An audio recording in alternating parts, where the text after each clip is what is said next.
Hi, I'm Stephen Carson coming at you from St. Louis, Missouri, in these United States. I'll just mention briefly thanks to those who support us regularly, most of them with just $5 a month at Subscribestar. You can find that in our show description. A few people are a little more generous than that every month. That's very nice.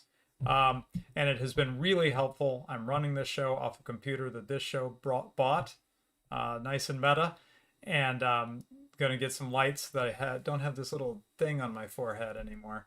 That's coming up soon with everyone's support. So really appreciate your support and would love to have some more supporters as we bring it to the next stage. Here is Ryan Turnipseed. Hello, sir, from Hello. Oklahoma, right? How are you?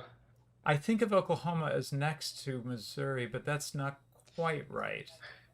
Not They touch, don't they? No, ooh.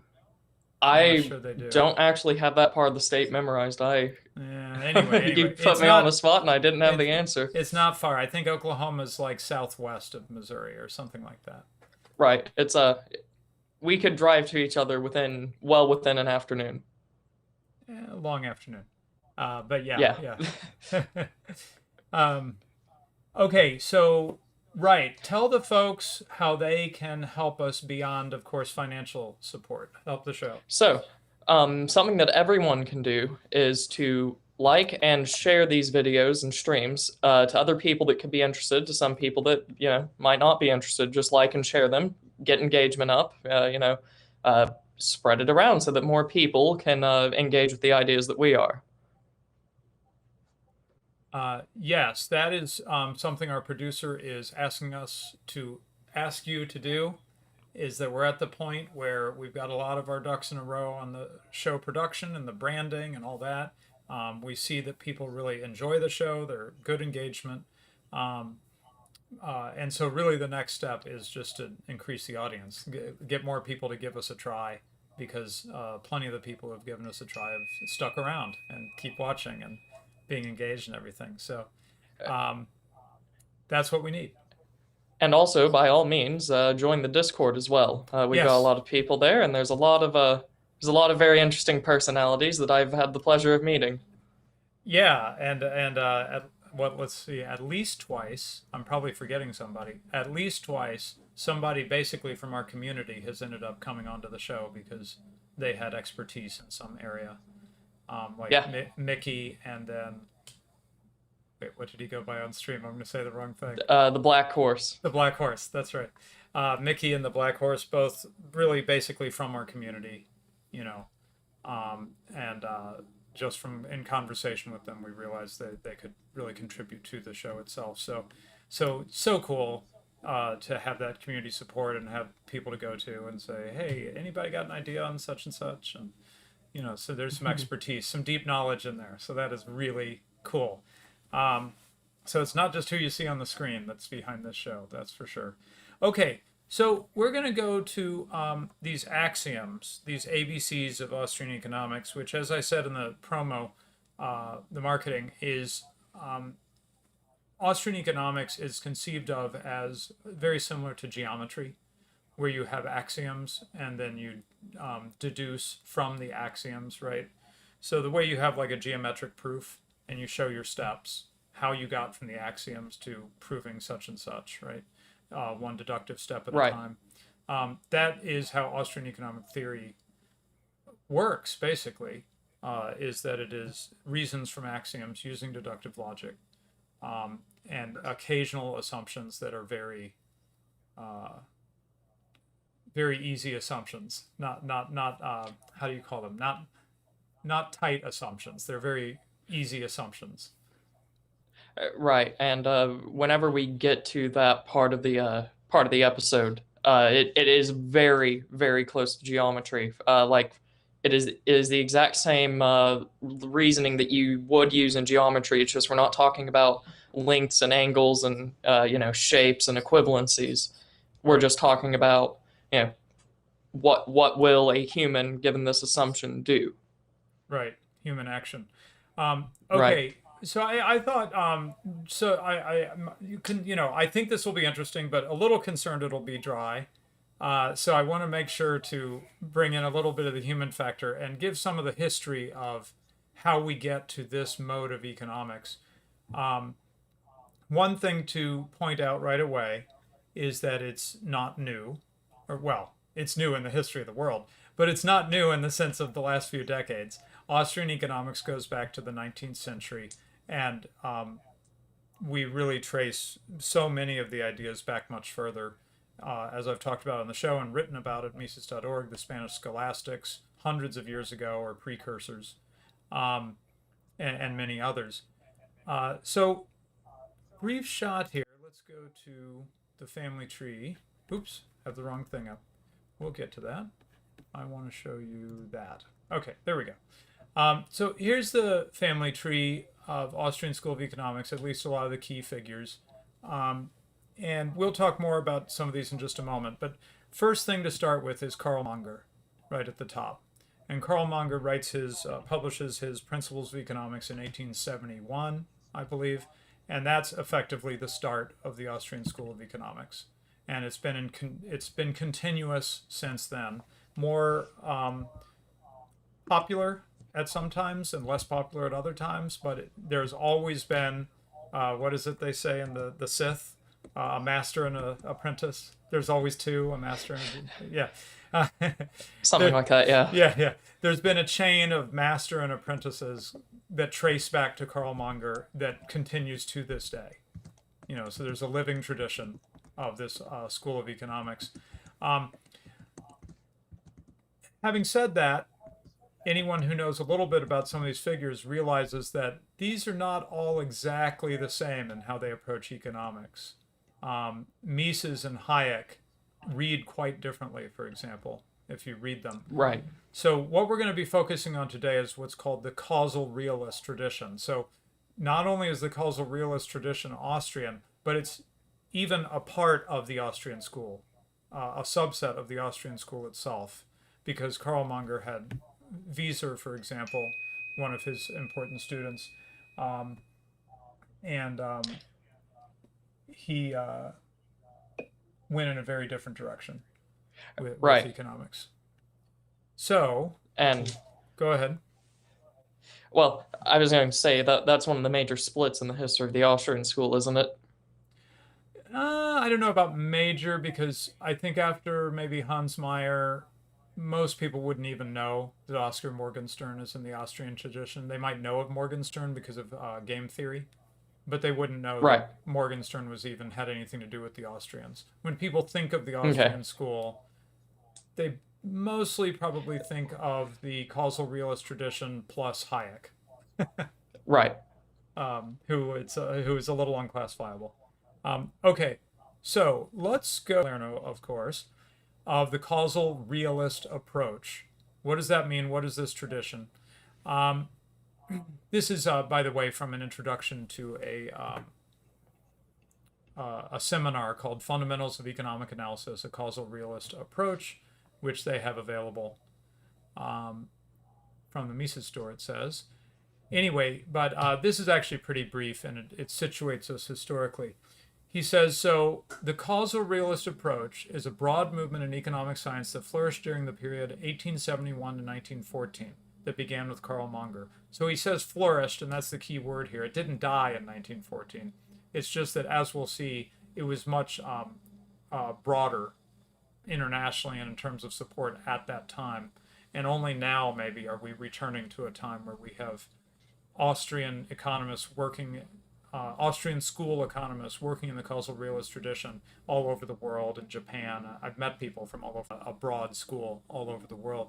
So this movement included not only the Austrian economists, of course, like Carl Munger and Bombaverk and so forth, but also British, Mm-hmm. American, Swedish, French, Italian, and Dutch economists. So he particularly mentions some names here: John Bates Clark, Frank Fetter, Herbert Davenport in the United States, Philip Wicksteed, William Smart in Great Britain, Knut Wicksell in Sweden, Augusto Graziani in Italy, Paul Leroy Belleau, and Maurice Bloch in France. And all of these are, if you read Mises' Human Action, you'll see some of these names in his footnotes. So he's synthesizing a broad tradition that's international at that time when he writes Human Action. Okay, so getting to causal realist here. Munger emphasized that economics was a unified science involving the search for cause and effect relationships, or causal laws, which he calls exact laws, that would explain the prices, wages, and interest rates actually observed in reality. So why does he puts reality in italics? Okay, why is that? Because there's an approach to economics that is more about like building a model that's not realistic, and Hmm. not based on realistic assumptions. It's sometimes quite clearly, unashamedly based on super unrealistic assumptions. Milton Friedman defended this approach in a methodological article that was, shall we say, a disaster. Um, but anyway, here's Right. Munger. Yeah, here's Munger himself in his Principles of Economics. I have devoted special attention to the investigation of the causal connections between economic phenomena involving products and the corresponding agents of production, not only for the purpose of establishing a price theory based upon reality and placing all price phenomena, including interest, wages, ground rent, etc., together under one unified point of view, but also because of the insights we thereby gain into many other economic processes heretofore completely misunderstood. So hopefully you catch some of the ambition here. You've heard about the grand unified theory that people are searching for physics or whatever. That's essentially what Munger was doing with economics. Some of these areas that had not really fit together very well. Uh, it seemed like they were just sort of unrelated areas of economic thought that weren't tied together in a fundamental way. He says we're going to tie them all together. We're going to have one grand unified approach to economics. And so one of the things, just this is not exactly what he would be thinking about, but one of the things you'll find is that Austrian economists will say things like there is no macro. Um, Right. right? Yeah. Have you heard any? Can you expound on that a bit? Right. Well, if it's my correct understanding, the distinction between micro and macro is based on the assumption that when you aggregate everything, things will start to behave differently, and individual actions, adhere to a different set of laws. Whereas if you have like the Austrian analysis, that's all you have is individual human action. Right. And so you don't ascend from individual action into sort of group action or collective action or something, Right. and get to macro. In the Austrian way of viewing things, the what we think of as macro effects are just an aggregate of the individuals acting, and Right. yeah, so there is no sort of leap into the stratosphere. Everything is very grounded in Austrian economics. Right. And one of the assumptions, if I remember correctly, I'll know for certain because next year I have to take a macro class. Oh Um, boy. I'm balancing it out though. I've got a really other good class with someone that we've all heard of. Um, Hmm. so one of the assumptions that they make is that you can like a nation will have its own economic action as if the nation is an entity that is acting, which is Right. insane Yeah. to me. Like from any tradition, I don't know why you would make that assumption. Right. It's and then they come up with charts and all of this for like what's the equilibrium price for this product in the nation, and then if the nation were to the nation isn't doing all of this. There are people doing all of this. It's the micro where Right. you determine all of this. We've just set an arbitrary limit here for a nation, and we're assuming that it's acting when it is not, which Right. which is one And of the distinctions between the two fields. right. And we understand that when people say something like I don't know, France loves eclairs, that's not a bad way to speak, right? That's just acknowledging that overall many individual French people eclairs, and it's a part of the culinary tradition of France. And so we sort of sum that up by saying France loves eclairs, right? And that's fine. That's okay. Um, but what Ryan's talking about is something rather more disengaged from this causal realist approach, right? Which is to actually think Right. of the nation as like an acting entity that acts on its own, separate from the actions of individuals, which is Right. it's a little under like you were saying, it's a little baffling to understand even what they're trying to imagine is going on, you know. Yeah. So basically, you depersonalize every part of economics, and that's, as it's been taught to me at least, that's how you get the macro field. Mm, And yeah, they've kind of introduced us to the topic this semester, hoping that we'll just jump right into it next semester. But the assumptions are faulty. So okay, so let's continue with Salerno real quick, just because he talks about where what happened after 1914. Remember, he mentioned that the causal realist approach was really doing well from the beginning of what's called the marginal revolution in 1871 with Karl Monger and two other economists. But from our point of view, Karl Monger is the key figure here. Um, mhm. uh, so 1871 and 1914, things are going great here, and the causal realist tradition is just advancing by leaps and bounds. Um, and then it goes off the rails, right? So here's what he says. So the search for these causal laws of reality was very much an international enterprise among economists in the last quarter of the 19th century and up to World War One. Unfortunately, economics veered off the tracks in the interwar period as a result of a number of factors. And Ryan, tell me if I'm being unhistorical here, but I get the feeling that just the interwar period, a lot of bad stuff happened. Basically, if World War One and the immediately preceding years leading up to it, if that wasn't where the big bad started, then the interwar is where you get the rest of it, if not Yeah, all of right, it. right, It's like everyone collectively went insane because of the fact that, like, we just had a major world war where millions died for essentially very little. I right, mean, then that in that sense the insanity makes sense, but it pervaded every field. Like, right. you could find any discipline, look at the interwar years, and there's something insane going on there. Yeah, exactly. I mean, I have seen that. I mean, it's not just what Joe Salerno is talking about in economics. You see it across a number of other academic disciplines that things get really weird after World War One.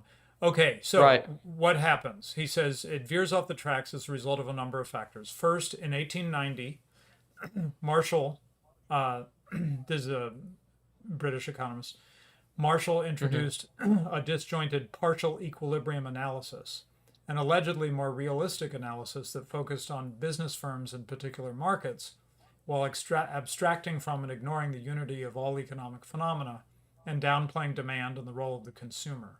By the 1920s, Marshallian economics had swept the English speaking economics profession. Um, and well, okay, we'll see more on some of the results of the fruits of that in a moment. Hmm. So there's Marshallian economics. Number two, the shift of focus from Monger's project of explaining actual prices determined in real markets to explaining the equilibrium prices of the model of perfect competition that was implicit in Marshall. It was later formalized and introduced into economics by Frank Knight in the early 1920s. And when you hear Frank Knight, think Chicago School. Okay. Right. So number one, Marshall and those who followed him. Number two, Frank Knight, and therefore the Chicago School. The model of perfect competition is used, or something very close to it, the evenly rotating economy, is used very briefly in theorizing by Austrians, but we don't use it to understand the real world. We just use it to sort of tease out a concept. Um, in Chicago School, which has become just mainstream microeconomics at this point, Right. it is used to try to understand the real world with typically bonkers results. Right. I've had to calculate so many equilibrium prices and, deriving things from an equilibrium price this semester. It's insane, Right. especially considering, like, it's my understanding that, like, you never actually reach it. Like, most, isn't that basically true? Like, You never Right. actually know when you're at equilibrium because you don't have all of this information at once. So you're constantly Right. fluctuating around it. The actual equilibrium price, like it doesn't happen. Exactly. Right. Yeah. Yeah. The equilibrium, the best you could say for it is that it might be sort of a directionality that the economy is sort of pulling towards, but it's Hmm. not something that we reach, and therefore it's not applicable to real world, uh, Yeah. to causal realist analysis of the world. And you get Um, a ton of weird like competition models based off of it that yeah. go even farther off the rails. Yeah. Right. Um, okay. Three. By the 1930s, economics had jumped the tracks. The monopolistic competition revolution modified the perfect competition model to show that almost every real world firm, except a tiny farmer in Iowa, charged monopolistic prices. While the Keynesian revolution severed the connection between laws governing the microsphere of consumers, firms, and markets and propounding new and contradictory principles to explain macro phenomena like unemployment, depression, inflation, etc. So that's that bifurcation that I was referring to earlier, where um, when we do mainstream micro, which I also studied. I don't know if I told you about this, Ryan, but I did master graduate study, and I had to go through micro and macro like you're going through.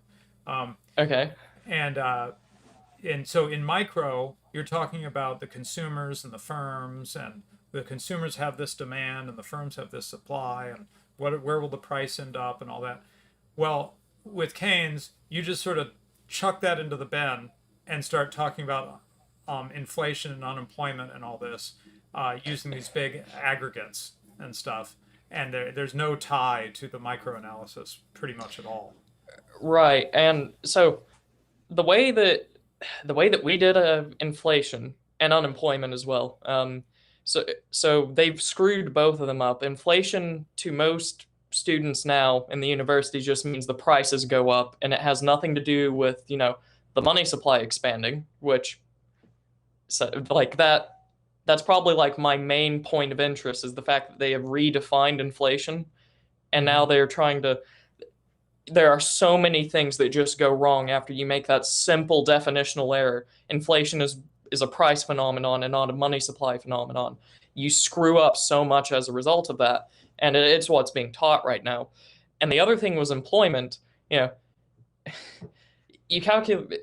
It's a very disingenuous thing, like most macro statistics, because if someone just stops looking for work, they're no longer unemployed because they're not in the labor force, which I still can't really wrap my head around why you would do that. Like I can see why it would be useful if you were trying to centrally plan or micromanage, but it doesn't actually give a representation of employment, which, if that's what you're measuring, you would think that that would be what you're after, right? Right. Okay, number four. Finally, there was the rise of mathematical general equilibrium theory, pioneered by Leon Valras. This branch of economics previously had been pursued by a small sect centered mainly in Switzerland, France, and Italy, and portrayed the economy as a system amenable to analysis along the lines of classical mechanics. Um, so he says by the 1950s, economics was definitely on the wrong track. This was aptly summed up by one modern price theorist who wrote, "The shades of Jevons, Munger, Edgeworth, Wicksteed, Wixell, Clark, and Fisher may justifiably be offended by the attribution of modern price theory to two sources, Alfred Marshall and Leon Valras, but these two scholars have had far and away the most influence on 20th century thought. In contrast with Marshall's down to earth struggle with the interpretation of the detailed working of the economy, stands Valras' grand construction of general equilibrium. In a typical British or American textbook on price theory, 9/10 of the contents stem from Marshall's work, general equilibrium only getting notice in a last chapter or appendix." Um, and so Joe concludes the course that we will be giving is what you would have gotten in contemporary colleges and universities had this tragic diversion not occurred. Meaning, if we repeal the 20th century, as someone put it once, if we hadn't had Keynes and Marshall and many other wrong turns in that ended up taking over the mainstream, it would have continued in this causal realist tradition that Carl Munger started and that was flourishing 100 years ago, over 100 years ago. So Right. that situates what we're going to focus on: causal connections, realistic as opposed to unrealistic assumptions. That, to people outside of economics, this must sound like, well, of course you'd make realistic assumptions, but that's not what mainstream economics does. It'll assume things like all consumers know everything. You've gotten this far, right, Ryan? Uh, Some of those assumptions they'll throw in. yeah, so they will, and I don't know why, because they basically just defeat themselves. They'll be like, so in reality, you don't have all the information, but for the models we're using, we're going to assume that you have all the information. Right, right. So, And from the Austrian point of view, the problem with this is that you more as you make each one of these unrealistic assumptions, you more and more depart from something that you can use to analyze the real world. And right, that's what Austrian economics wants to be able to do. We want to be able to understand the real world and not like a model of the world. We want to talk about man, acting man, not Homo economicus. That is some kind of right, unrealistic uh, model of man that doesn't really seem familiar to actual humans. we want to right, talk. and We want to talk the human we want to talk about in Austrian economics, even though we're attending to certain details and not attending to others.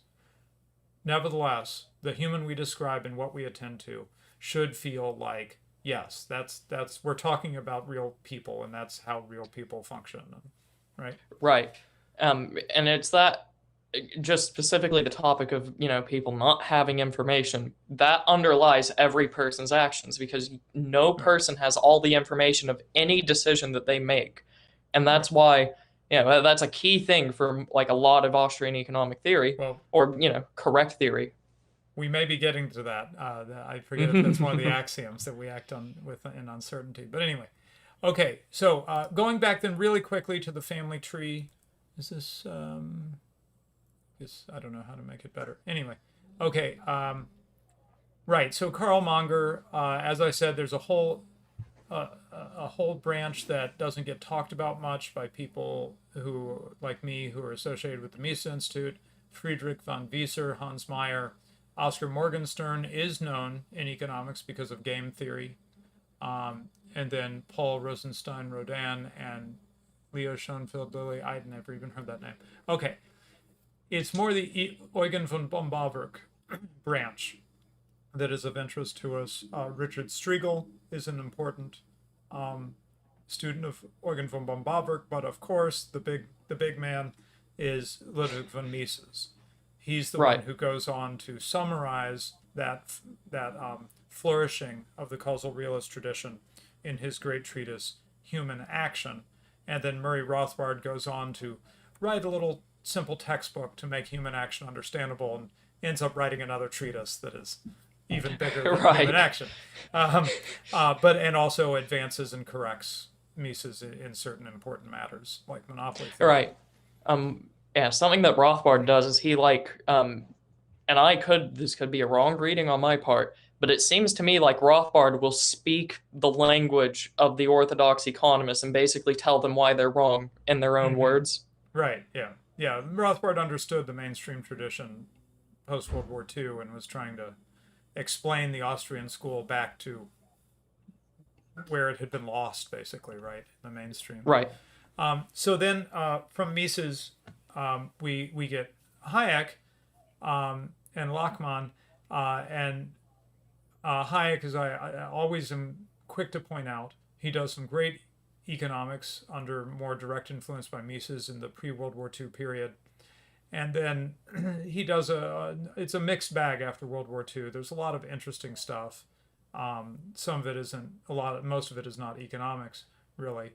Though he does swing back in after winning the Nobel Prize. He's the only one out of all these people who wins the Nobel right, Prize for economics. Um, and Lachmann is a whole different topic. He's really interesting. But But then Mises directly influences. He after World War II, he has to flee Europe, um, and he comes to the United States and has a whole another crop or generation of students decades after he had been having seminars with Hayek and Machlup and Habeler and Lionel Robbins. He has another crop of students, but this time this is like in a closet. It's much more obscure, and they're only known because Mises's work was so great and these guys were so great. So we get Israel Kirzner, and then Murray Rothbard, who produces the next treatise after Mises, summarizing this whole causal realist tradition. And then down, it's a Right. little hard to see, but you see a lot of the people who I that are a lot contemporary, a little older now, but I know at least half of these people I've met. Um, Right.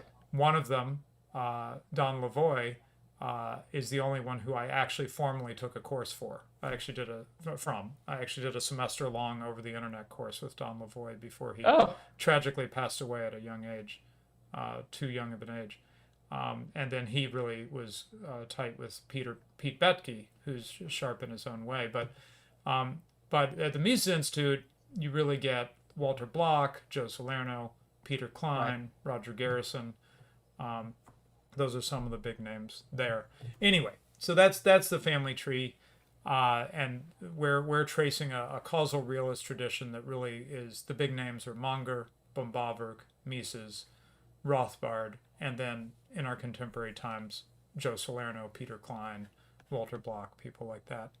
Okay, Right. so on to actually how this stuff works. Um, okay, so like I said, it's like geometry, and it's been so long I've done geometry since I've done geometry. You're young. You've been doing geometry in the last 20 years, and unlike me. Uh, can you remember any axioms of geometry? I'm trying to think. Ooh, okay. So I remember a lot of theorems. Right. The axioms, however, I had my notes at home. I was just looking at them last week. Give me a second because I want the actual axiom, an example of an actual uh, um, axioms. Um, okay. So yeah, one of the axioms is a line can only, you have to have 2 points for a line. It can't. yeah. You can't just make a line with 1 point. Right. So draw a straight line from And any point to any point. the line has to pass through them, and that's a line.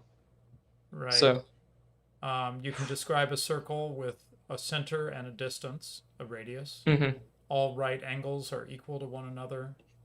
Um, right, yeah. Things like this, right? It's And it's the things you get before the theorems, like the base assumptions. right. Or well, it's a little stronger than that. Axioms are meant to be um, yeah, these axioms were considered to be obviously true in the physical world, so that Right, all the theorems would be equally true.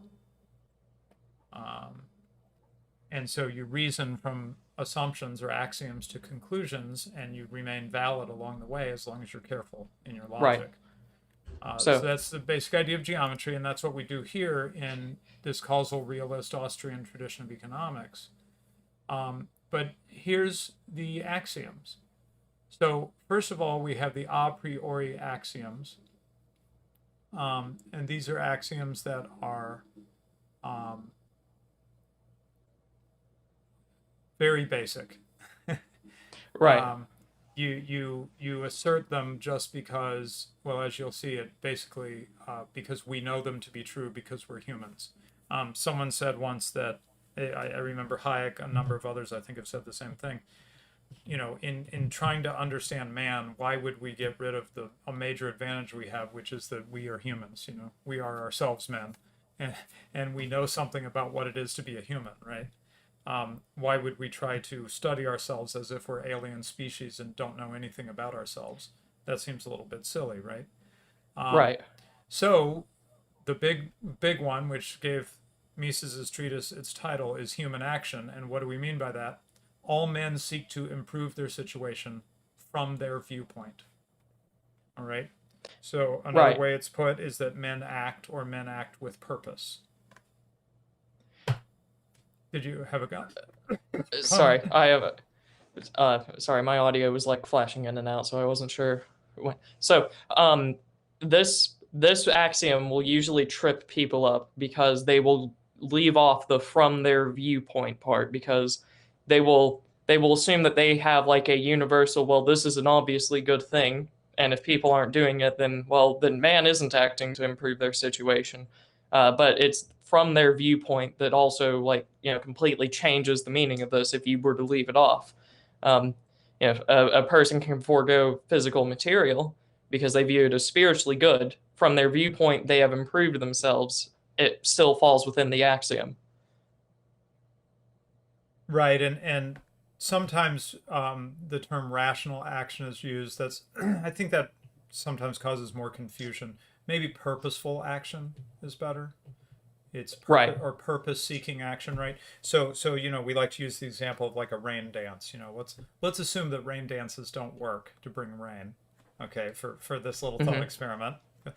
Go with me on this, pagans. Okay. Uh, um, and let's assume that rain dances don't do anything to cause rain. Austrians don't really care about that in analyzing action. Okay, that's not what we're doing. We're not doing physics or Right. theology or something, right? What we're interested in is understanding human action. And so, from our point of view, if someone really believes, from their viewpoint, they seek to improve their situation, the crops are dying and they need rain, they do that rain dance to try to improve their situation. The fact that the rain dance doesn't really improve their situation is a separate matter, It's right? irrelevant. Yeah. Yeah. In understanding that this is action, purposeful action. So don't mistake Right. purposeful action for, the right action or the good action or the logical action. That's not what we're talking about. We're just talking about Right. men act with purpose, right? And that's that. Yeah. And if you read human action, that's about how Mises defines rational. It doesn't Yeah. mean like the high horse philosopher from the Enlightenment. That's rational. It means that you know I have a purpose and I am going to do it. Like I have this goal. I want to accomplish it. I'm going to take these means to accomplish it. You don't even need to think all that out. It just could be the underlying thing that you don't even think about. Like, I'm going to drink water because I'm thirsty. No one mentally thinks that, but they do that. Drinking water is a purposeful action. Right. So yeah, so don't mistake this axiom for saying that everything man does improves his situation. Right. Every action he takes succeeds in improving his situation. Every action he takes could succeed in improving his situation. That's not the point. It's just men seek to It's the improve their intentions. situation. Yeah, they intend to act with purpose to improve their situation. That's all number one axiom means. Okay, so number Right. two is scarcity. The factors available for improving men's situations are scarce. And all we mean by that is we bump up against the limitations of the physical world, right? Um, Right. there isn't an infinite amount of money, or more importantly, maybe for our purposes, there isn't an infinite amount of raw materials, products, and so forth to do what we need to do all the things we'd like to do. And I think in scarcity, um, hopefully I'm not jumping ahead. I think in scarcity we would also include the aspect of time that Right. Time things and take space time. as well. Yeah, time, space, time, matter, all of these things that are that we used in our human action have limitations. They're finite. Um, Right. so we can't act in any kind of infinite ways. So yeah, this is one of the things right away that is a real break from the mainstream micro I learned, at least, Ryan, a couple decades ago, Hmm. which is that they start making these assumptions that everything, and you know they start throwing infinites in there. And I don't think you ever see that with the causal Yeah, realist tradition. You know? so they've gotten I don't want to say sneakier because that implies that they're all malicious, but they've Yeah, yeah, gotten yeah. like they'll downplay it, Mm, and they'll say, assume you know everything. What would the action be here? So like, mm, mm, oh, my mistake. It's your mistake actually, because like I just said, assume they are doing that. I didn't say it's actually how it is. So like that's how it usually plays out. Um, so they're they like just give you the assumptions, and then if you try to say, well, this isn't a realistic assumption, they'll just like brush it off as like, oh, it doesn't matter. Um, Um, okay, so then finally, the last of the a priori axioms is human fallibility. Men make right, mistakes. We know from our own experience that sometimes we take an action that is meant to improve our situation and it doesn't. You know, we buy a product that we think is going to be great and then it's terrible. Um, you know, we take various actions and they don't work out because we don't know everything for various reasons, right? Because we ourselves are right, flawed or fallen, if you want to be Christian about it, right? But basically, right, men make mistakes. There's fallibility. So those three are the groundwork here, and you'll see that next we're going to start deducing things from those axioms. But this is actually the ABC, you could say, of Austrian economics. Men act with purpose in a world of scarcity, and they make mistakes, right? right. So what I'm trying to emphasize here is these shouldn't, you always get the well actually quibbler coming along, right? And trying to come up with ways to undermine these things. But this shouldn't be a hard sell, these three things. Austrian economics is not assuming some wildly unrealistic thing about reality. These all seem pretty common sense, right? Right, They don't stretch credulity. you'd have to really deny like just basic observable reality from literally every single human's point of view to dispute one of these three, I would think. Right, exactly. So in our reality as we know it, these three axioms seem to hold. Right. We can imagine, right? We can play sci-fi and all that, but in the real world, this is the conditions under which we Right. function. And you can see how common sense these are if you take the opposite and try to make hold them as true. So you'd have to argue, well, Mm. actually, men don't make mistakes; men are perfect. Or Right. you'd have to argue, well, actually, there is no scarcity. There isn't a scarcity of time. There isn't a scarcity of like resources or matter or space. Mm-hmm. Obviously, not true because you can't have two things in the same place at once. Right. Um, and you would also have to argue, well, actually, men, they don't seek to improve their situation. They actually seek to either worsen it or they don't care. There are so Right. many ways that's just not true. All three Right. of these, just by looking at what other possibilities there are the only ones that reflect reality. And by the way, if you do want to quibble, then I recommend you read Human Action because Yes, Mises actually addresses a number of the quibbles. For example, in discussing purpose of action, he talks about what is it called? Autonomous action.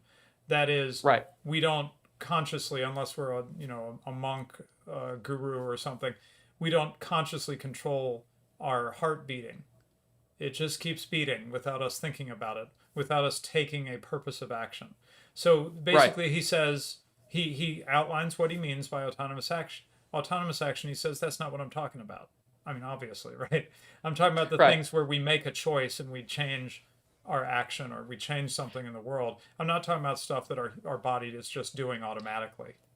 right. Like the doctor taps your knee with a hammer and it extends, not purposeful action. It's a Right, right. it's a reaction. It's an autonomous reaction. Right, right. So anyway, I just picked that as an example, but Mises is really sort of careful and philosophical as he lays this out, and he tries to address various, objections that people could come up with. Right. So I recommend that to you. The early part of Human Action would address some of those.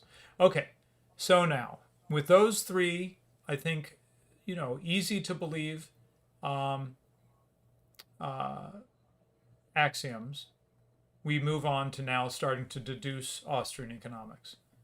And believe it or Yes. not, there is no step three. They're, if we could call step one the a priori axioms and step two deduce things from the a priori axioms, that's pretty much Austrian economics. Like the whole thing gets built out from there, with Right. with maybe one caveat that we'll mention soon. Okay, so deduced axioms. So what can we deduce with those three axioms? First of all, human rationality. All men are rational beings, deduced from number one. That humans act with purpose, and I think again, all that's meant by that is that men act in a purposive way. In fact, I'm a little unclear with what he's got here, how this goes beyond just saying that men act with Um, purpose. Do you have any he's sense he's of that? saying that there isn't. I would assume this is to preclude the idea that there are men that just do not act with purpose ever. So, like, every human is purposeful in some capacity. Mm-hmm. Um, It's impossible to be a human and be an entirely reactive or you know that kind of a in that kind of a state where you make no choice, no action, no exhortation. right. Okay. Now, next deduced axiom is that all human actions take time. This is already, we were implicitly talking about this with scarcity, that one of the scarcities we deal with is time. And that is that part of what we're thinking about as we're acting with purpose is not just, Mm-hmm. should I buy this car or that car, but also how should I use my time? You know, should I use my Yes. time to do this show or should I use my time to hang out with my 6-year-old twins? Difficult decisions, right? And that's because my Right. time is scarce. I can't both do the show and hang out with my twins. Not until they learn a lot more economics, I guess, it can be on the show. Right.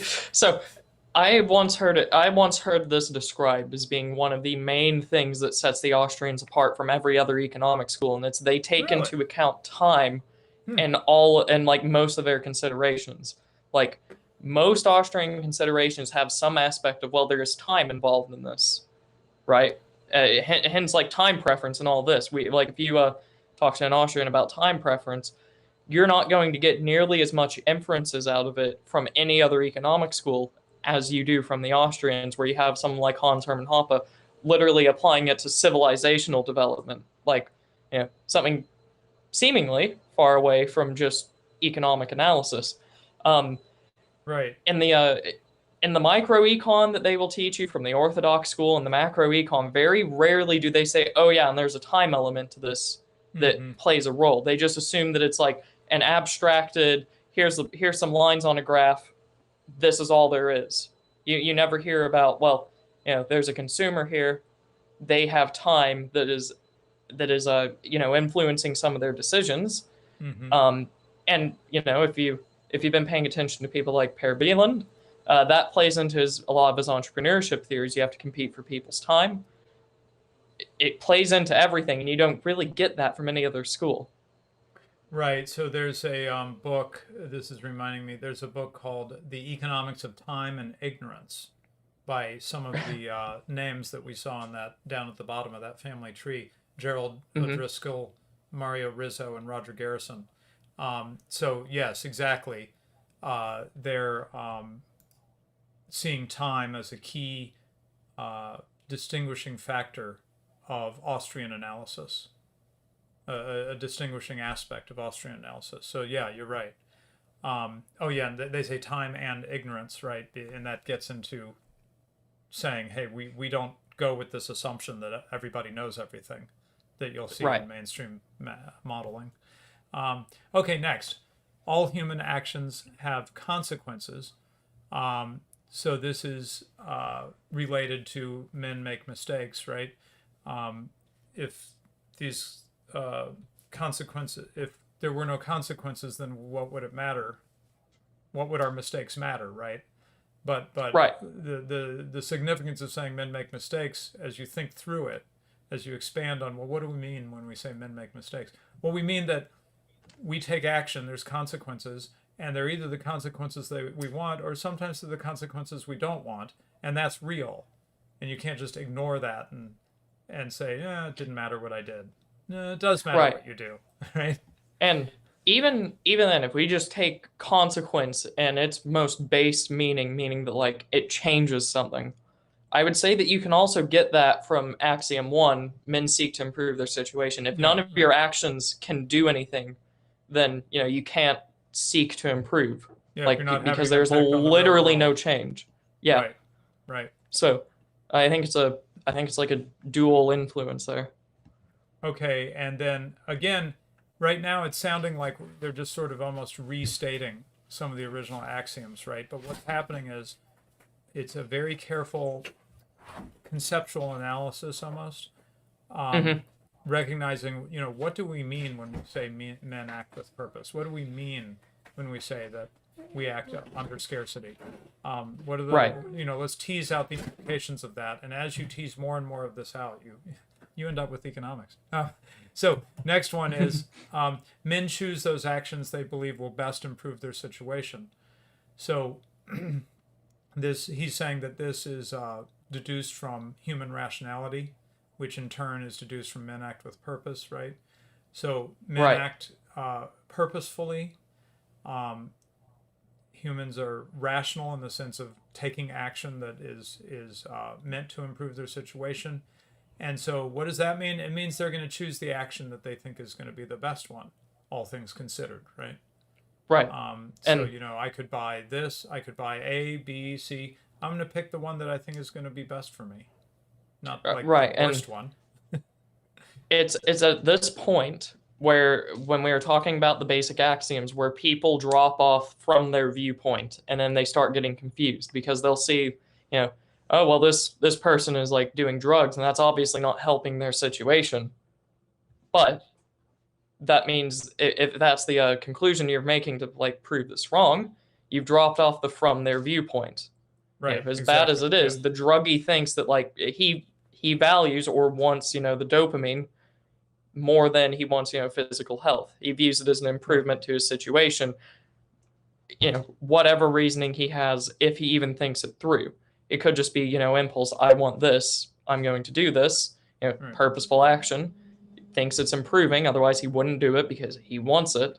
Like that's, people typically start forgetting the foundations here, the basic axioms to try to right. prove these things wrong, which is why Yeah, it's very carefully defined. right. And the Austrian school has sometimes been called subjectivist or even a subjectivist school of economics. That means that we we take the perspective in trying to understand human action. We Mm-hmm. take the perspective of the acting person, right? Right. Their values and what they consider best for them. Not, you know, when you come along and say, well, you shouldn't be doing that, what would be best for you is actually this other thing, different than what you think is best for you. There's a place for that. That's why we have preachers and moral teachers and so on and so forth, right? That's just not what economics does. What economics does is we just Right. sort of without judgment, right? We just take the perspective of the acting person. Right, and you get this here because like you can even assume that there is an objective good action to take in a situation like that could very well exist, but the person that's obviously going against it won't have that information, hence why they are still doing, you know, hence why their viewpoint is still directing them to this, right? Like you could have like an objective price set by God, but we don't have it from God. Therefore, humans are still going to act because they don't have that. Just as an Right. example. Right. Yeah. You don't be like in a novel where the God perspective in the novel, right? Where Right. we humans in real life act from the limited knowledge they have, the limited Yes. capabilities and limited resources they have, limited perspective. You know, that's real life, right? That's Yes. how things really Exactly. act. Okay. Oh yeah. One other thing, just in terms of like the drug addict kind of example you brought up. Uh, Here's an interesting way of thinking your way out of that rabbit hole, which is that if we that came up in the consequences in regards to men choose those actions they believe will best improve their situation. Well, what is sort of one of the ways that one tries to persuade someone when you see them doing something that you don't think is good for them? You say essentially, um, you're doing something that you think will improve your situation, but I don't think it will. And I want to persuade you that there's a different action you can take that would Right. actually be better at improving your situation. So basically, you're appealing to this very thing. Right. They You are don't. trying to improve their situation, and you're just trying to persuade them that there's a better way to improve their situation. You're appealing to their attempt to improve their situation and just trying to give them better technique, so to speak. I want you Right. to improve your situation. I just don't think that's the way to do it. Do it this other way, right? Right. And you don't necessarily even word it like that. It's like, well, Yeah. yeah, your physical health is more important. If you keep doing this, it's going to harm your physical health. That's bad for you. That relies on the assumption that you just laid out that, they actually want, something better. Something better If for they didn't, themselves, right? yeah, if that wasn't the underlying assumption, you would not be trying to convince them on those grounds. Oh, yeah. And also, I think this is a good time to address something that gets thrown at economists, um, sometimes fairly in the case of mainstream economists, but not fairly in the case of Austrians, which is that, economics can't understand, it can't take account of, it leaves out, the spiritual and so on and so forth. Well, okay, Right. wait a second.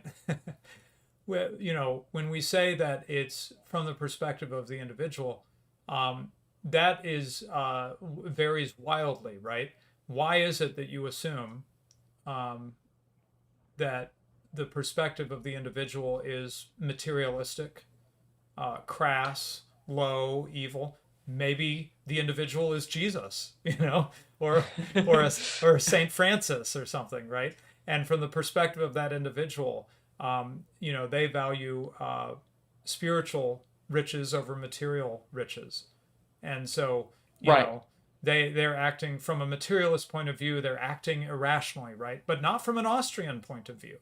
Right. From an Austrian point of view, they're acting according to what best improves their situation, which for them includes these spiritual values This and so forth. There is no exactly. conflict here between there's Austrian analysis doesn't break down because in one case we're analyzing the businessman trying to increase the profits of his company, and in the other case we're trying to analyze Mother Teresa. Austrian economics fully applies to both scenarios.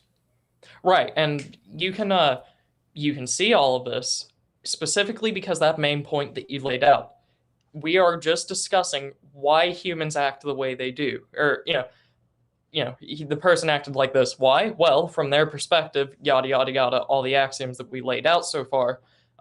This they thought this was better. They're purposefully acting. So that's why the monks forsake all of their material things because they value spiritually they value spiritual considerations higher, Right. and so they are going to try to improve that because they don't value the material as well. Austrian economic, you have not contradicted the single thing that we have said here. It still applies, Right. and it still explains why the monk would do that. Or if you had like someone that was a complete materialist sitting in an office in New York City, just devoting their life to money, same thing still apply. They value money. They are trying to get that. They are taking purposeful action to get there. Da da da da da. So To cite Andrew Torba of Gab, this individual might be working for a satanic hedge fund, for example. right. So, and notice as well, like if you are in, if say you are the monk, Austrian economics is not telling you to like adopt some new belief. It is just a description. Like it is just, an analysis of why you acted the way you did. It's not saying you have to act this way. You already do, as Except we I'd laid be out careful. earlier. I wouldn't say why. I would just say that we assume that humans act with purpose and so forth.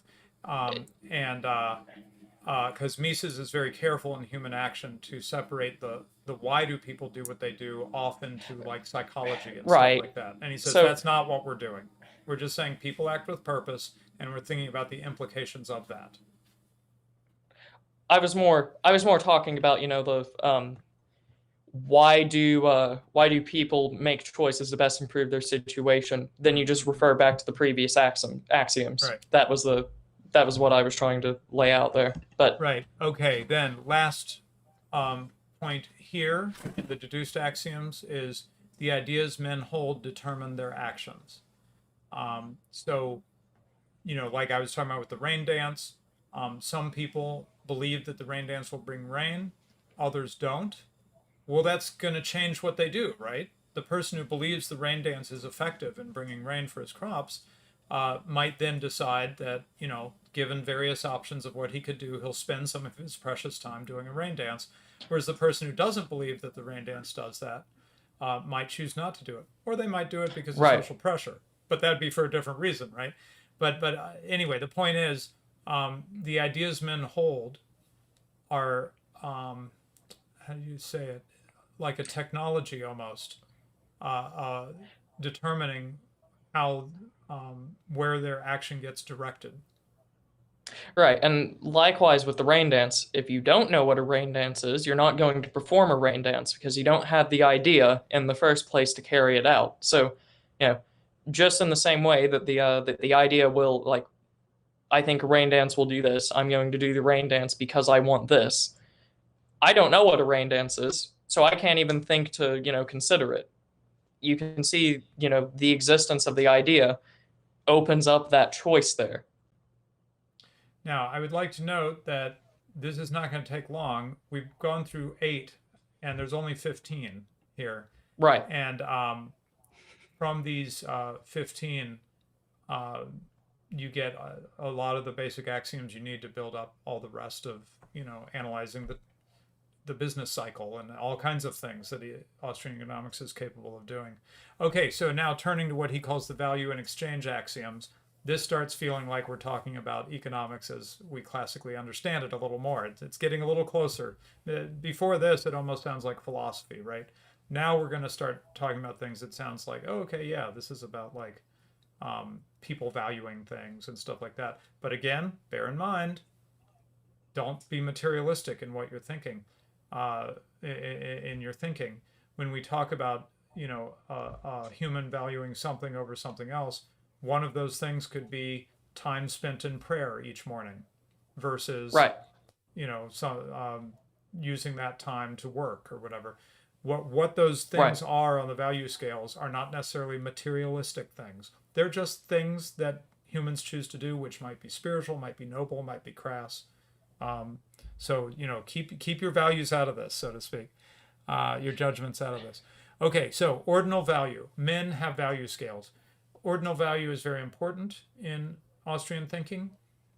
We say that when someone prefers, and this follows from number one, which men act with purpose.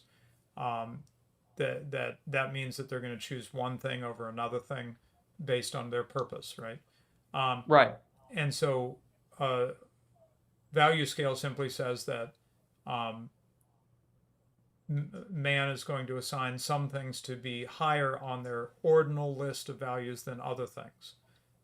Right. I've got 5 things I could do in in the, not like you're thinking it through this way, but you can imagine that this is number 1, this is number 2, this is number 3, this is number 4. Can I do number 1? Nope. That's not available to me because of some scarcity or whatever. So I guess I'll do number 2. That's the next most important Right. thing. I'll do that, right? So it's ordinal, and what that means is, as opposed to cardinal, an ordinal merely establishes ordering. It doesn't tell you that the second thing is half as valuable as the first thing, and the third is half as Yes. valuable as the second. A quarter as value as the first thing.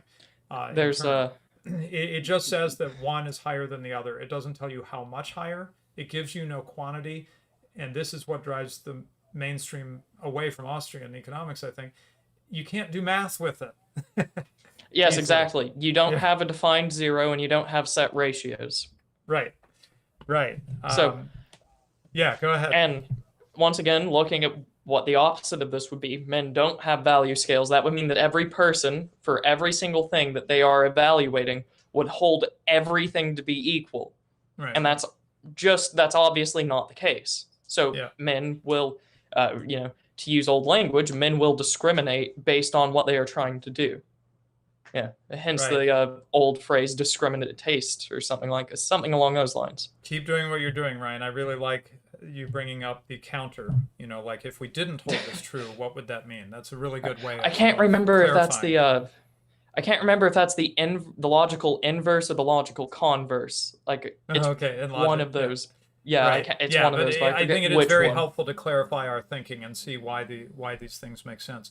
Okay, Ooh, so men have okay, value right. scales, but we can go further. Um, each additional unit of any economic good is of diminishing importance or use value. So on my set of value scales, um, let's say that the thing I most want in the world is, an apple. That's like number one. Number two, I'd like a banana. Number three, an orange. Number four, I'd like a second apple. Okay. Right. Marginal value says that the second apple is going to be less valuable to me than the first apple. Doesn't say how much less valuable, but it's going to be less valuable, right? Right. They're not of equal value. And this is called marginal value. Any Yes. thoughts on explaining this? Well, Um, so I think that, just because everyone eats, explaining it in terms of food is always good because yeah, you do one thing because for whatever reason you want something, you get it fulfills that want in some capacity. Very rarely, like assuming that it does fulfill that want, is the want still completely the same. If you drink water, you're less thirsty. If you eat food, you are less hungry. It can be by varying capacities, but right, you don't eat and then stay exactly the same. So um, there's diminishing marginal returns is how we've right. had to Okay. use Well, it this let's semester. use. So I remembered a good illustration of this, which is water. So let's imagine that we've got, yes, um, 12 gallons of water or something like that. Um, and the first gallon is used just to keep from dying, right? Because it's just so right, happens humans have to have water regularly or we die pretty in short right, order. So, the first gallon is put to the highest valued use, which is just to keep me from perishing, right? The right. second gallon goes to my children. No, no, wait, that's the first. Anyway. No, no. So then, the second gallon goes to, my dog or something. Let's say that. I Mhm. water my dog or give water to my chickens. I don't want my animals to die, right? By the time we get down to like the 10th or the 11th gallon, my kids are playing in the hose, right? Right, Like we're just throwing water away. right, Now this sounds a little silly thing to bring up, but actually it was a big puzzle in classical economics that the marginal revolution solved by right, recognizing this, which is that they said, well, how can the price of water be so cheap when we need it to survive, whereas a diamond, which is a luxury, is so dear, is so expensive. right, And the answer is you've got to use marginal value and realize that what you're comparing is not the first gallon of water, which you have to survive, versus a diamond, which you could live without. That's not what's happening in the real world. What's really happening is you're way down on the value scale, trading against the 12th gallon of water versus putting that money towards a diamond for my wife's wedding ring. And now, right. now, now you see how the comparisons can end up the way they do. Um, you don't think of those units as all. You got to think of the diminishing importance of the units. Um, yeah, Right. And we can like put this on even more superficial things. Let's say like I need a computer to like, do work or something. After I get my first computer, I am, I don't want a second computer as badly as I wanted the first one, right? Like I'm the average person, needs something, I get the thing, it fulfills that need by my perspective. Now, I don't have the same need, so therefore the marginally next good, it's not going to be as valuable to me holding everything equal there. So right, if we look at the if we look at the counter to this, each additional unit of economic good does not have diminishing importance, so it either stays exactly the same or it increases. Going back to the water, going back to the water, you know, now we're saying my water used for survival, I value that just as equally as, throwing it away for fun, in the right. Playing hose. in the hose. Yeah, yeah, Or right. or if we're saying that each additional unit of water is more important, now we are saying that having the water for survival, to me, concerned about living, is less important than playing around with it in the hose, because by Right, that right. point, the next units are getting more valuable, doesn't hold up. Yeah, it doesn't It's make not sense. that is not real. Okay, so let's move on to subjective value. Different men have different value scales, and the same men have different value scales at different times. So this is simply to say that we are not talking about, uh, the great chain of being of values or something, right? Like, you know, this is not an objective judgment about what should be valuable, and therefore all men really value X because they should value X. No, no, we know that in real life we have different values. Men vary in what they want at any given moment. In fact, that's a key point here. That the same men have different value scales at different times. Um, Once going back to the water example, once I have enough water to survive, then water falls way down on my value scales, right? Getting that Right. 12th gallon is just not something I'm thinking about. I'm focused on other things. Right. Yeah. It's Say so keep the low survival down, so example. low down on that value scale, you know. Keep the survival example. Like now that you've gotten the water, you might like just keeping with the example. You might go after food now. Now you Mm-hmm. value that first pound of food or whatever a lot higher than Right. playing around in the hose. Right. So what is number one changes from moment to moment, even Mm-hmm. in our value scales.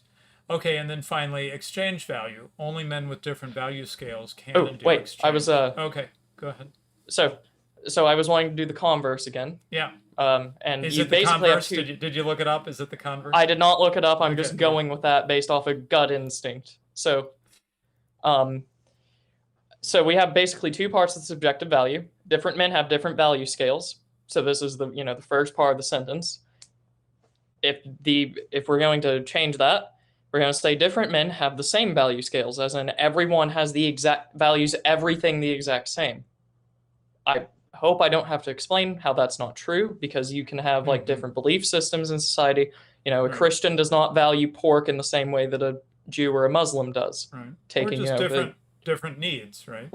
right, yeah, Yeah. and yeah, And different needs and wants. Yeah. yeah, exactly. And you could come up with millions of examples for this. So, like, if I, yeah, if I'm an amputee and I don't have my arm, I might not value gloves the same way that you or I would. So, just an example, Right. and that millions of examples. The second part, the same men have different value scales at different times, Mm-hmm. and maybe a more superficial example of this. You probably don't value things the same way that you did when you were, 8 years old. Mm-hmm. Right. So, That's good. so like Yeah. when you were 8 years old, you probably wanted like a cookie or something like that, or to play video games or whatever. Depending on how old you are, the average Zoomer, want to play video games, eat cookies, not do homework. Right now, just by the mere fact that you're watching this, probably have different goals in mind. So, value changes over time with the same person. Right. Differing circumstances and changes in your maturity and all sorts of things, right? Okay, Right. then finally, in the value and exchange axioms, only men with different value scales can and do exchange for mutual advantage. I think the idea there is that if two people, okay, let me get this right. Yeah, So, okay, right. So this is the flipping of, yeah. So if we make an exchange, that means that I want the thing you have more than the thing I have, and the converse, you want the thing I have more than the thing you have, right? right. So I've got an awesome candy bar and you've got $1. Um, we can only make an exchange, voluntary exchange, Hmm. if I want to give up the $1, and I'd prefer to have the candy bar over the $1, and you'd prefer to have the $1 of the candy bar, whatever, right? Right. Hopefully I said that right. And so you've got to have different value scales. Otherwise, we both want the candy bar, and there's no exchange to be made. Yeah, we both want the candy bar, and we both don't want the dollar. So, Right, right. there's no exchange there. And Nothing to then do. Yeah. in order for things to change hands, there would have to be some display of force or coercion, which Yeah. precludes an exchange. So, Right, which is something else, besides an exchange. right. Right. So, that subjective value that we just went through is how you get exchange. If you go purchase something at the store, you value the goods that you purchased more than the dollars. If you spend time if you spend time like praying or something like that, you value the prayer more than the times that you could have spent doing something else, or the opportunity cost. Right. So, Okay, so now you can see we're easing towards the marketplace, right? Things mhm. that we think of, particularly in the context of monetary, commercial exchange and stuff. Though, so far at least, again, none of this is necessarily strictly material in nature, or not in the way we usually think of it, right? So you could think of, Jesus calling the disciples. They stop fishing. Some of them are fishermen. They give up fishing and they go to spend time following Jesus around, right? Right, None of this necessarily has to do with, my goal is getting richer. That's Homo right. economicus. That's not the real complicated spiritual transcendent, man who has aspects of transcendence, right? Okay, Right. so The whole point of these is they apply to literally, every situation with man that acts as we okay, described in the early axioms. okay. Well, we're gonna have a short one today because we're down to the last three. These are the marketplace postulates. Um, exchange exists. Man will exchange only if he can exchange for an advantage. I don't know why he calls that exchange exists, but yeah. So man will exchange only if he can exchange for an advantage. I think the point there is just like we were saying, if it isn't a benefit to you, if it doesn't fit in with your purpose, your purposeful action. I'm trying to improve my situation. Somebody comes up to me and says, "Hey, I'd love to sell you a jet plane," and you go, "I don't see how that's going to help me with my life. No thanks." Right? Right. Um, uh, the exchange is only going to happen if it fits the purpose, well, of both parties, right? Right. um, both sides feel like it, making this exchange helps them to accomplish the things that they want, accomplish the purposes that they're taking uh, action to attain. All right. Right. And if you reject this axiom, before we get into like let's look at the counter to it. If you reject this axiom, this is how you get the ideas that, well, we must force people to, make this exchange and use coercion, because otherwise it Mm-hmm. won't happen. We need it to happen. We are disregarding their wants. We have depersonalized them, and now we are going to coerce them. Mm-hmm. This is where you go on that road. Right. So Okay. Go if ahead. we look at the other part here, so man will not exchange if he has an advantage, or man will exchange if he doesn't have an advantage. Both of those fall apart. So, Mm-hmm. um, you know, if I don't want something and someone offers me something that I don't want, I will not make the exchange. Right? It logically follows. If you get offered that jet plane, you don't want it, you're not going to make the exchange for the jet plane. Simply follows. So you only make that exchange if you do have the perceived advantage there. Or man will exchange only if he does not have the advantage. Well, you don't see people going out and making specifically disadvantageous moves to what they perceive. It's not how people operate, right? Right. Okay, so let's go to the next one. Man will exchange for a greater advantage in preference to an exchange for a lesser advantage. That means, let's say I've got two trades on offer. I'm going to pick the one Mm-hmm. that um, I value most highly. That accomplishes my purposes, or I believe will accomplish my purposes the Right. most. Um, by the way, at some point I should probably mention the one other paper that I have in the journals, co-author with Walter Block, of course, which actually fits into what we're talking about today, somewhere in here. But anyway, um, Okay. yeah. So you're gonna take the better deal, the better offer, the thing that fits better your plans over the thing that fits them less. Right. In a way, this doesn't sound that far from the value scale. That you're going to have a value scale of what is some things are more valuable than others. Well, some exchanges are more valuable to you than others because of how they fit into your value scales, right? Right. And I've seen people that will kind of go off the rails here, and Mm, we'll say, let's say you do have those two deals on offer, and you have one that will look like it offers you more money, and that's what you're after, but you don't accept that because it's too risky. And then they say, well, obviously this is disproven then because you didn't take the one that had the more money. But what you're leaving out there is you also value the risk element. So like you take everything into account that affects your decision. You don't just view it in terms of money, right? right. Yeah. Like Yeah. it's whatever you view as you want. So if you didn't value risk, then you would take the one that has the greater amount of money associated with it.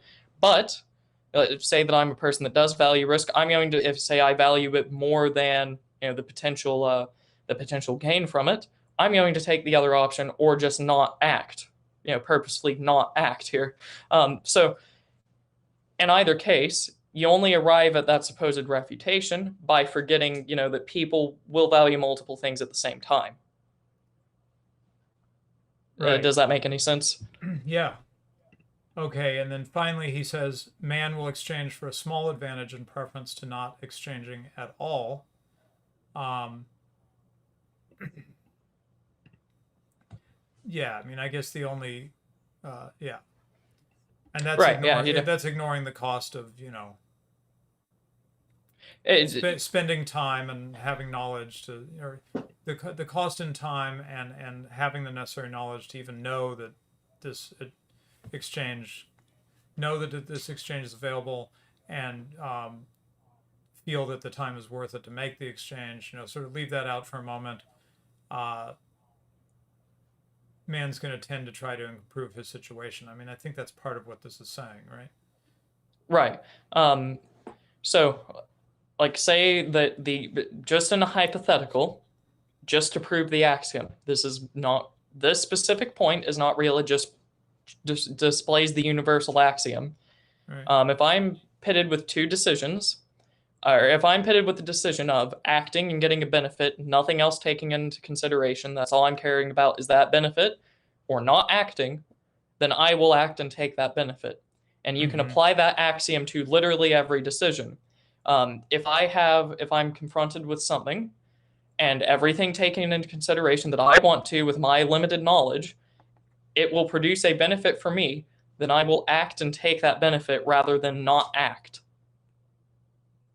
So Yeah. it could be an exchange, it could be like a time trade, like we talked about prayer earlier, anything along those lines. Yeah, and I guess one thing that comes to mind is the best is not the enemy of the good or something like that, right? Mm-hmm. The idea that man is not going to wait for like the perfect opportunity forever. Man, Right, man's gonna go ahead and be like, okay, well, let's just go with what we've got here. right, Um, I think that's part of what he's getting at, because there is a cost to taking no action. To right. Uh, people in come this case, along it and would be they offer you they offer you various deals. Um, if you never take any deal or you never make any exchange, then you're probably worse off than if you just pick one of them, even if it wasn't what you were exactly hoping for, right? right. So I think that the concept of opportunity cost would like help clarify that a lot. So like if I Mm-hmm. if I'm presented with two options, I take option A, I'm also losing option B. If I take option B, I am losing option A. So there is an opportunity cost there, um, which once again, if what I was told was correct, that's also an Austrian innovation. Um, you know, I can't. It seems like it is. I'm trying to remember. or once again, could have been faulty. Regardless, it does play a large part in this because if I wait, then the opportunity cost is the thing that I could have done. So waiting does have a cost there that does exist. Um, So yes, okay, so I'm gonna read you the abstract from this paper. I only have two papers in the peer-reviewed journals. One is about mass murder, and that's really my key paper that's Uh, close to my big Sorry, what was interests. that? But mass murder by states, that's my main paper that's in the journals that Okay. is like, close to the things that I really have been thinking about for decades. Um, it's a sort of a theory about mass murder by states. This other paper just came out of doing a seminar at the Mises Institute, and Walter Block is always looking for co-authors.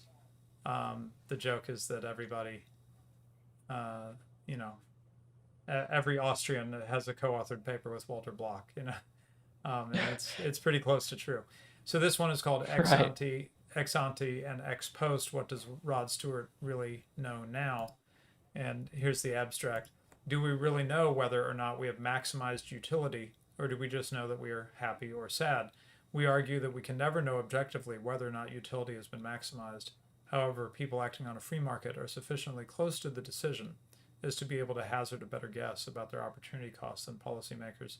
Um, the focus here is ex ante means as we go to make a decision, we judge that it's uh, if we choose something where all these axioms tell us we're choosing something because we think it's the best choice, right? Well, having Right. that's ex ante, and that's like something you can always assert. What you can't assert is what happens after that, ex post. Yes. Once you've made the decision and you evaluate, how do I feel now that I did that, right? Um, that, Right. of course, is all over the place because of that axiom of man makes mistakes, right?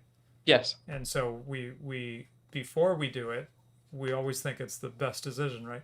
After we do it, we may have regrets.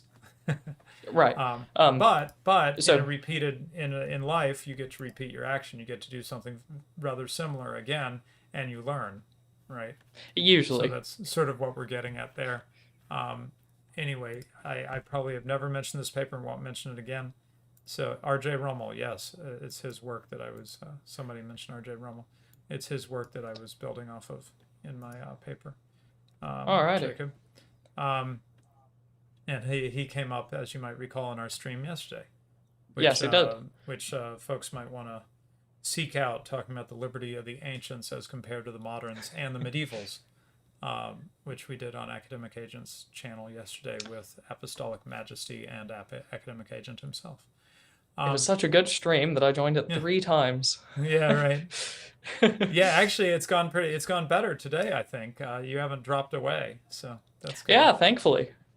Um, okay, so let's just catch the last few things here.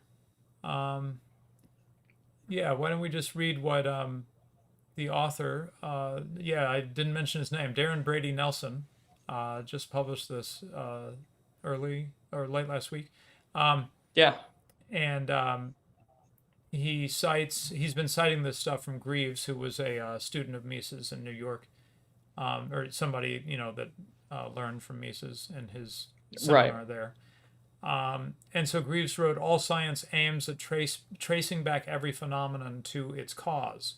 There will always be some irreducible and unanalyzable phenomena, some ultimate given, some a priori postulate beyond which you cannot go back any further. In all science, if it is D that you want and C produces D, then you strive for C. You strive to understand it, right? If you learn that Right. B produces C, you seek B, and if A produces B, you seek A. You go back to A so that A gives you B, which gives you C, which gives you D, which is what you want. In science, we go back regressus in infinitum. We go back to a point beyond which we cannot go back any further. This is true in economics, as it is in every other science. So yeah, Right. in mathematics, you end up with, I don't know, 2 + 2 = 4 or something like that, and you can't really go any further back than that, right?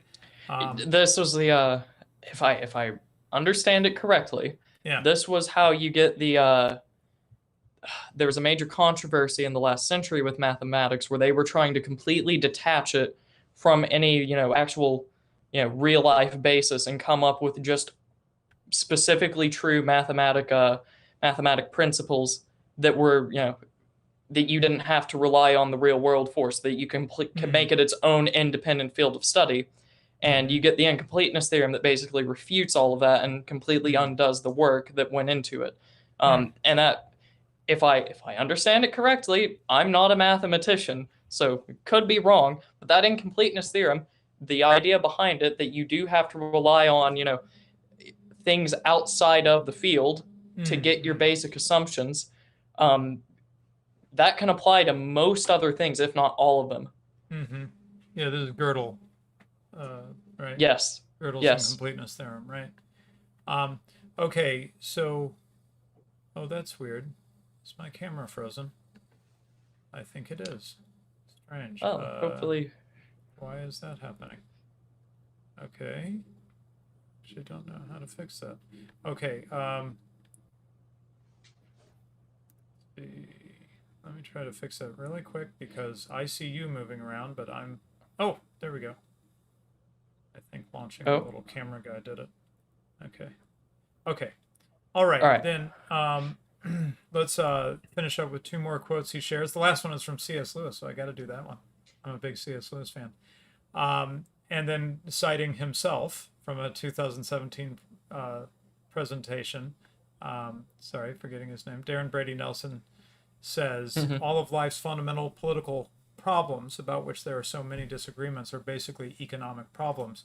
The best answers can be found only by resorting to the study of sound economics. Economics is not a study of opinions. Economics is a science, and as a science, it deals with eternal laws, laws that people are not able to change, laws that remain constant. How the Austrian school is the best can be seen from, amongst other things, its axioms. An axiom is a universal principle or rule. Now, I'm not sure I agree that all of life's fundamental political problems are basically economic problems, but certainly some of them are. Um, Right. uh, There a lot of them are. Yes. yeah. Um, Go ahead. and that applies to a subject that I've been dealing with because like a lot of people ask me like, well, why would you study economics? And then if it's a good reason, then like, okay, well that doesn't economics doesn't apply to anything that I will ever do. But it analyzes human decision making quite a lot, and that's something that every person does. It's Yeah. And in a similar way to like most things that you will see it a lot in your life, mathematics. Even if you aren't doing calculus on a daily basis, you're still if you're making a schedule, can you imagine not having the ability to add hours and determine how much time from here to there? It would completely destroy your basic schedule making, and that's just one example. Economics, if this is equally as universally applicable. We were talking about those axioms as being universal. They are true in every situation. Right. Give assuming those first three axioms, which I think that we pretty well proved in a basic sense. Right. This influences decision making and it helps you understand things more. To not have this will detrimentally impact you in any place where there is human decision making. So then finally, he quotes from C.S. Lewis from Mere Christianity in support of the axioms of human action. There is one thing, and only one, in the whole universe which we know more about than we could learn from external observation. That one thing is man. We do not merely observe men, we are men. In this case, we have, so to speak, inside information. We are in the know. Yeah, so, this is in support of, accepting this axiom of human action, right? Men act with purpose. Well, yeah, but how do you know that? Well, because we are men. And we know that we act with purpose, right? We understand that about ourselves, and therefore we understand it about others. Um, and Right. I'd say the nightmare scenario, right, that you get in maybe zombie movies and other kinds of similar things, is the man that is not acting with his own purpose. He's a puppet in some sense, right? Right. Yeah. That's the thing of horror, is something in the shape of a man, but it is not a man in the sense that we're talking about here, right? It is not a Right. purpose-seeking entity. It's just It's an animal. yeah, an animal or a creature of controlled by someone else's purpose, right? In the case of like possession or something. And Right. this is horrifying to us, right? Because what we understand is acting man, because that's what we are. Right. Okay, so I think that's all there. We just have the one tip from Subscribestar is those who are subscribers are able to send us lengthy messages if they want. Or like Sam153 here, he gave us a nice contribution and said, we'll watch later, but I'm sure the show was great. So thank you, Sam. I know that we have some folks who probably are not on our time zone and are Yeah, pretty faithful to catch it later because they're going to sleep when we get started or whatever. So right. understood. Uh, but actually, this has been working out good because it's not been interfering with my workday, and you've been able to finish up your last class and start the show at this time. So that's been good. Yeah. Yeah. Yeah. Okay. Oh, let me go back to this one. Yeah. What else? Oh, so I guess I should mention. Let's see. How do I find his channel real quick? Um, I do not do a lot of outside streams because we're so busy here with all our children. Um, but here we go. I think I found it. Okay, there's a channel called Free Man Free Man Beyond the Wall with Yeah. Peter R. Quinones. He does not have it scheduled as far as I know, but this is I'm going to be on his channel, and I'll just share his channel with you all if you want to check me out there. And that'll be stream number 3 for the week, because Ryan and I were on with Academic Agent yesterday, and then the show today, and then I'll be on with Peter Q, and maybe he'll teach me how to say his name. Since I do talk about him, I'd like to be able to say his name properly. And Peter Q is someone who I got to meet with another friend of ours, Charlemagne, at a conference earlier at the Mises Institute earlier this year. So I got to meet him in person at that time, and I've been following him for some time. One of his books, in fact, hangs around in our house. He did a book of memes years ago when we were all still discovering the idea of memes, and he had a bunch of like Liberty memes that were great fun. Anyway, so that'll be tomorrow. Love the financial support for the show. We need to kick it back into gear, but we are still going to try to do our contest, which is to design a flag for, like it could be a real place or an imaginary city state, or your anarcho utopia or whatever. So we're doing a flag design contest like we did a currency design contest last year. So hopefully we'll get that back online. Oh yeah, which brings me to mention that the plan is that next week, Mad Mercenary will be getting a break from his secret mission and be able to join us on the show for a little while. So that'll be excellent, and he will, I think, help us get this flag design thing into gear. We usually try to do that right at the end of the year, find some guest judges and Right. consider everything and send out some hard currency. Well, not hard currency, precious metals. Let's put it that way. Send out some precious metals that at one time would have been considered the real kind of money, but in our degraded Right. age, it's just metal that has value. Yeah. Just metal Okay, if you just see it that way. right. And then Ryan has a channel and is almost ready to do what, video number 3? Is Yeah, that right? video number 3 is Yeah. coming out very soon because video number 4 is going to have to be on Saturday, and it is Hmm. going to be in conjunction with AA's group on Thomas Carlyle, and it's going to be, since it's my specialty, Thomas Carlyle on Martin Luther.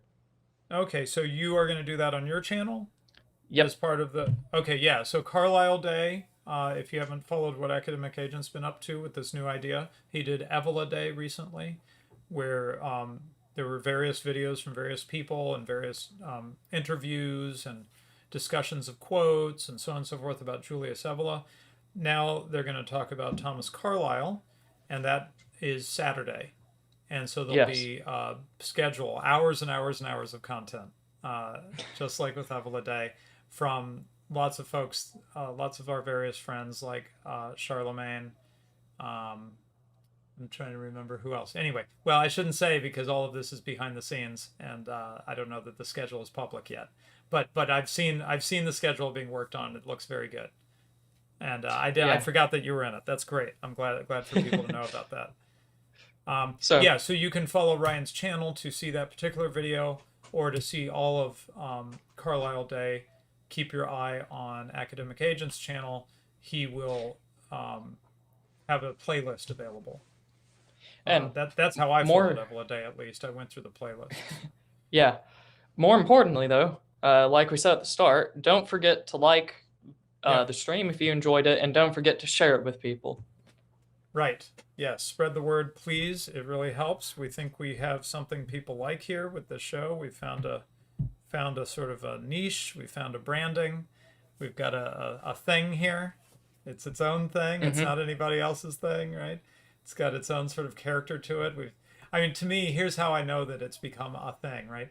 It's that I start to have a sense of, yes, that would be a good thing for us to do on the show. And also, Right. no, that's cool. That's a great topic. I might even want to be involved with that discussion, but I don't think it belongs on the show. So, start to get a sense of what it is and what it is not, and that's when you know that you've got It's something. going well. Yeah. Yeah, right. You're making something with its own character, so to speak. Okay. Well, thanks everybody, and we will see you next week with Mad Merc. Oh, here we go. Jedi Knight Anakin Cringe says, "Sad I can't go to the event, but best wishes to it for you both." Yeah, the event in February. I believe Ryan and I should both be speaking there, right? Yes. You're Yes. speaking, right? Not just attending. Yeah. Yes. So, yeah, Speaking. Ryan and I should both be speaking at it, and it'll be along the lines of the event that happened in the UK, which was really good and really diverse, by the way. I mean, there's talks about architecture at the UK event. There were talks about architecture, some political sort of theory, right? Um, Lambda talked about wisdom from the Bible. I mean, that's relevant for us. Right. I mean, just all kinds of stuff, but all really thoughtful, quality. Uh, there was nothing that I was sorry that I read everything as I edited it. There was nothing I was sorry to have read. It was all really meaty, Yeah. good stuff. So yeah, I'm really excited and hoping that I'm working on helping put together a really successful U.S. event, trying to get a ringer in for one of our speakers. We'll see if I can pull it off. I should stop Oh, I talking hope about it it. works. I'll stop talking about it until I get it more in the bag, because would be really wonderful if that happens. So, okay, all right. Thanks everybody. Talk to you later.